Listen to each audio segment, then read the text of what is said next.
have a very special guest who's going to be giving us a keynote on behalf of the Yes and Higher Education Network. We're very excited to be welcoming Luke Perone, and I will not take a lot of time and let you get started. Good afternoon, everybody. I'm happy to be with you today.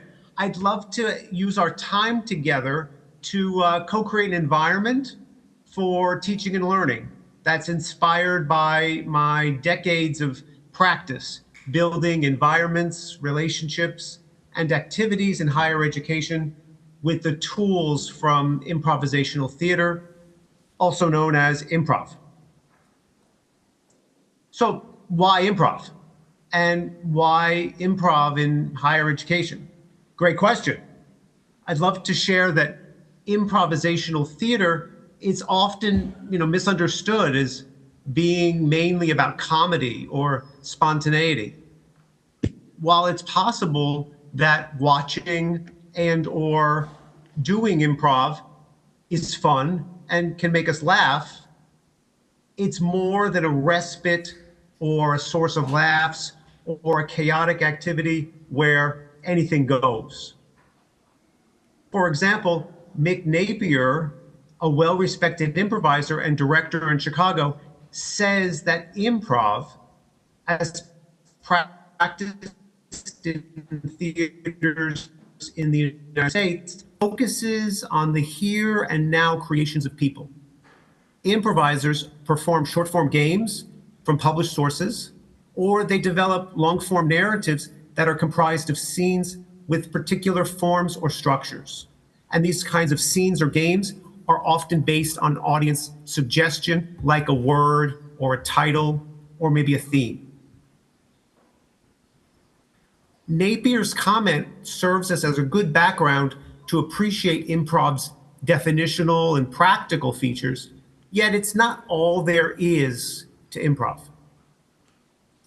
At its core, improv is a celebration and practice of how human beings learn to create, to build something together without being overly determined by scripts.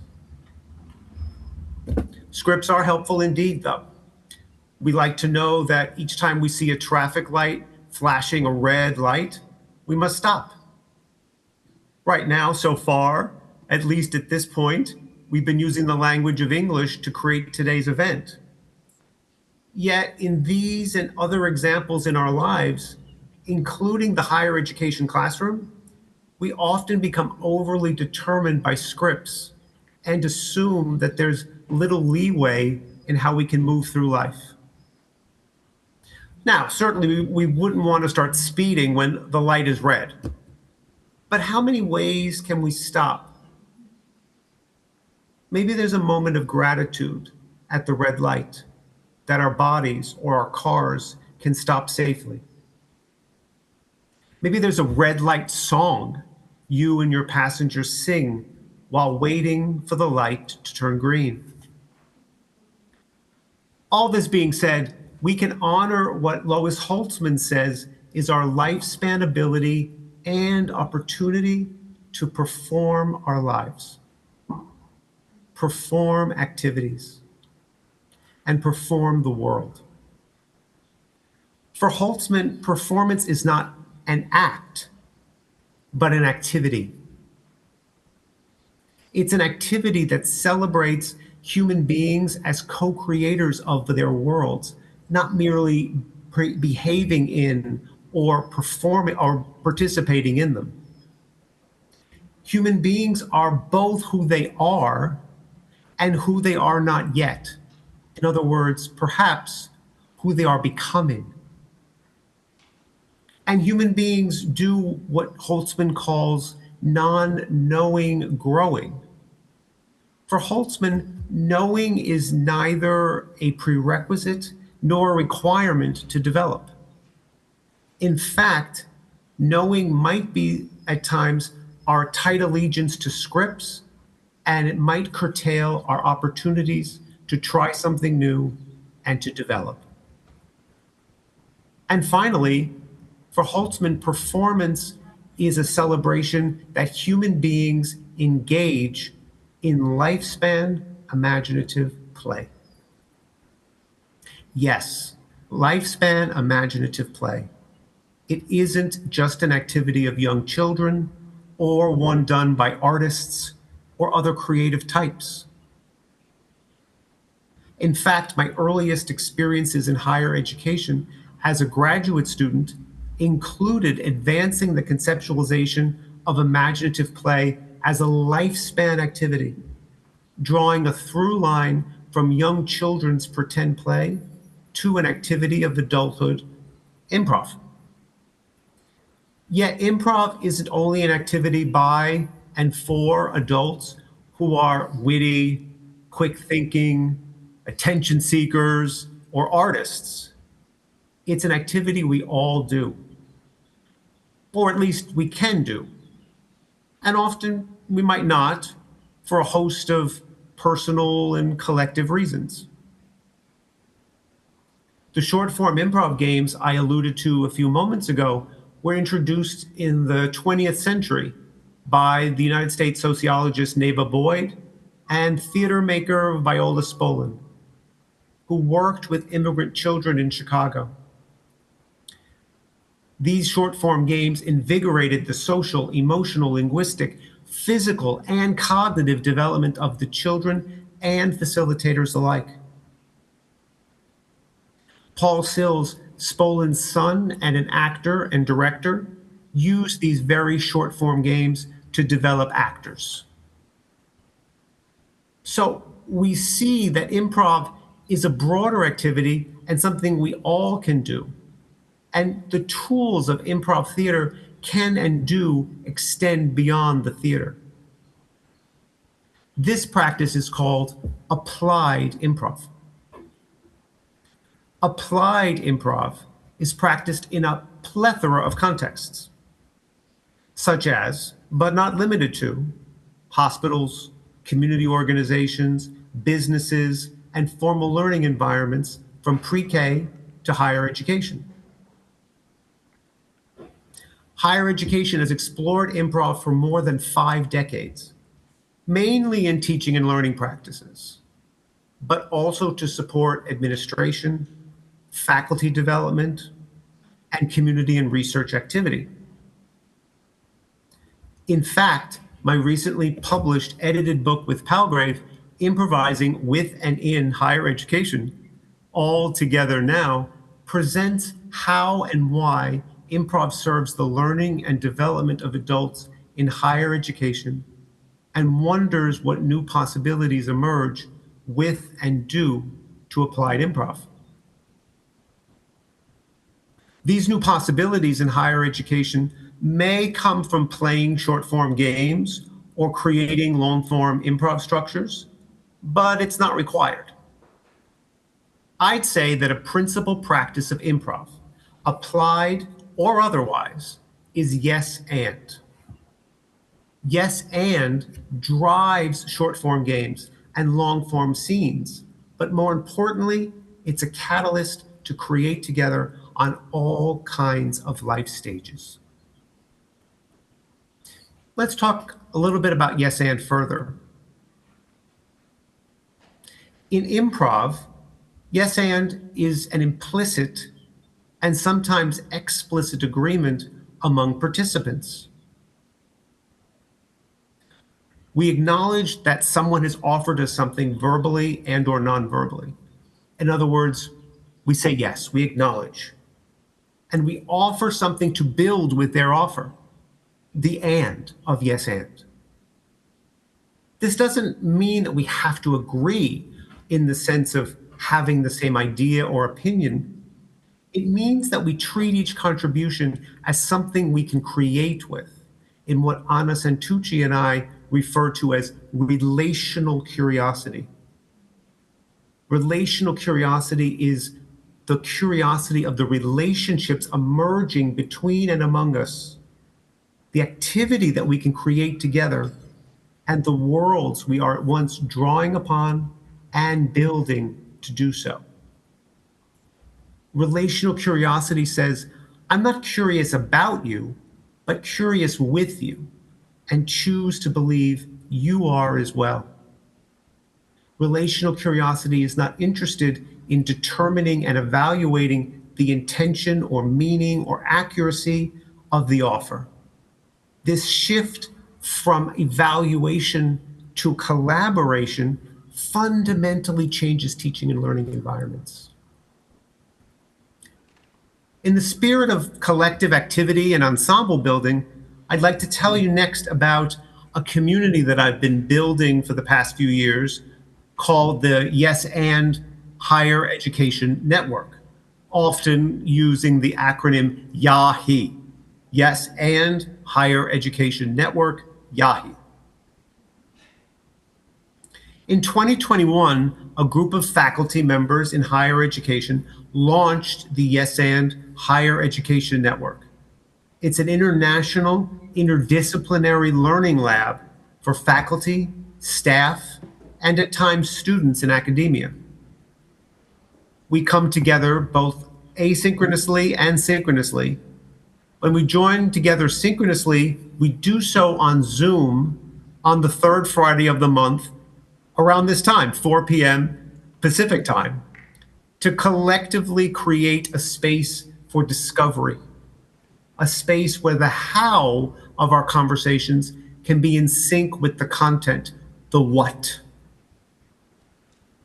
As we keep creating the Yes and Higher Education Network, we're discovering that in this independent, cross-disciplinary space, we can challenge assumptions and see possibilities by utilizing and creating exercises, games, and other tools inspired by improv. We can build conversational and relational processes that are creative and constructive rather than transactional and judgmental. What we have found over the past few years in creating YAHE is that paradoxically, to seriously take on the assumptions of modernist approaches to teaching and learning in higher education, we have to play with each other. Recently, I invited the members of YAHE to respond spontaneously to two questions. One, what does yes and mean to you? And two, how do you use yes and in your teaching and learning in higher education? While the YAHE community is about 90 folks right now, we have 5 of them who responded and have been included in this short video I'd love to share with you. As you watch this video, I invite you to listen for how they talk about relationships, activities, and environments in their teaching and learning in higher education. Can we go together now and enjoy the video that's been prepared from YAHE?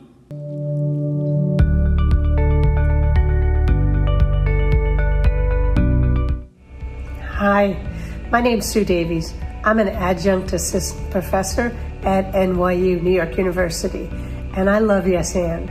For me, Yes and is all about building community. It means taking anything anyone has offered and creating with it. Whether I agree with it or not, it's about building and creating together. I would say the way I utilize the beautiful rule of improv and life, yes and, is to respond to difficulties and challenges that students bring to me as an offer to work with. Yes, and let's figure out together how to move through this problem, versus the students being difficult or this is a problem to solve.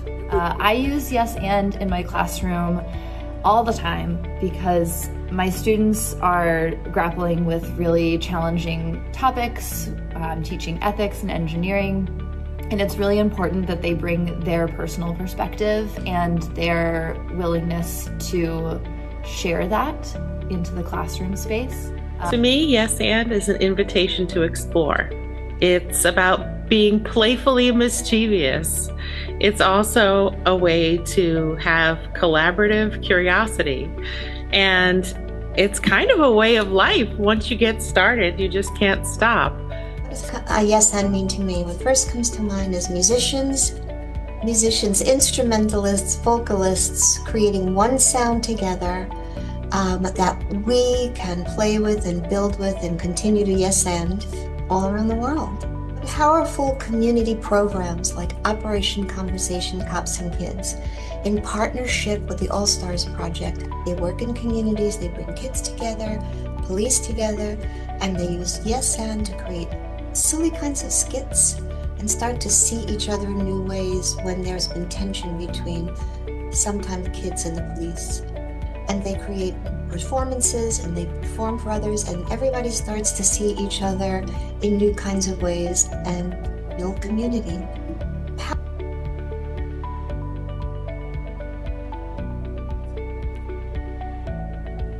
For me, it creates an environment in the classroom that really challenges the dualities that we face every day. Right, wrong, good student, bad student, good idea, bad idea, etc. We need to challenge all of that. We need to figure out how to build environments in our classrooms that help everyone grow and develop, where everyone participates in creating new performances, new ideas, and new ways of being in the world. So that's what yes and is to me in my teaching. Whenever they contribute and participate in, I acknowledge and accept that with a yes, and then build on what they've contributed or invite their classmates in to build on what they've contributed through either discussion or whatever activity or gameplay that we're doing. When they're letting me know that they're really interested in something, or they're consistently asking the same types of questions, I build that into future lessons so that we can address what their interests are, what their concerns are, and what really matters to them. So in that way, it's a very yes and way of teaching, so that they understand that they can shape the class, and it's not just up to me to tell them what to do, and certainly not up to me to tell them what or how to think. And so what does this have to do with higher education? Well, when you relate to students as having something to offer, oh, listen to that. I'm going to figure out a way to build with and create with. I'm going to say yes and to what everyone has to give. And we start to create an ensemble together. We are all building the learning environment that's different than the teacher's responsible, the students are more passive. I love teaching that way. In my teaching, I use it all the time as an invitation to extend our understanding with each other, extend our invitation to collaborate, and extend our opportunity to play with ideas together.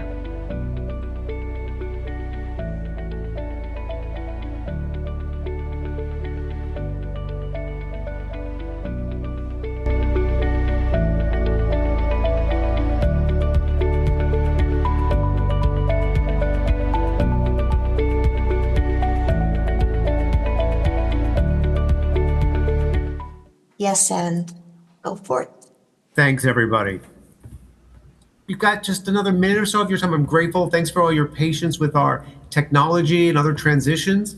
I just wanted to ask you maybe some continued reflection questions that have been inspired by not only our activity together today and also the video that we just watched, but now thinking about the video, what comments from the YAHE community stood out to you? Where do you hear maybe resonance with your own teaching and learning contexts?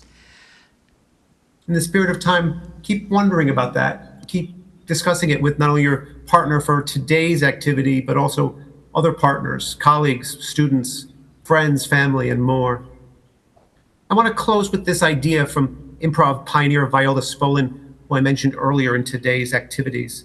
Viola Spolin says everyone can improvise. That includes our students and us as faculty. My invitation to you is to try a yes and in your life, maybe with a student's comment, a colleague's question, a moment of uncertainty. This yes and can be a practice of building environments where learning can happen collectively, where environments can be co-created, and where new ways of relating to and seeing each other emerge. If you'd like to do that work in ongoing community, I warmly invite you to connect with us and the Yes and Higher Education Network. Let's keep creating learning environments and ensembles together.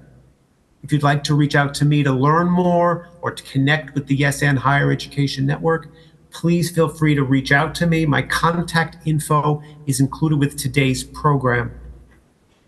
As we're closing, thank you so much for being and becoming together today. Onward and yes and. Woo! Thanks again, everybody. Thank you so much to Luke, and I also just want to acknowledge Luke's student, Mikey, who is here today, who helped keep us on track. Mikey, thank you. Thank you. Anything. So thank you very much. The rest of our program was unstructured time. We have live music from our very own Nicole Blair. So please stick around and listen to a couple of songs. Help us finish up the food and drink. Look at the posters one last time. And I just cannot thank you enough for a really inspiring day. I think this will keep me going for a little while. So thank you to all of you for your participation.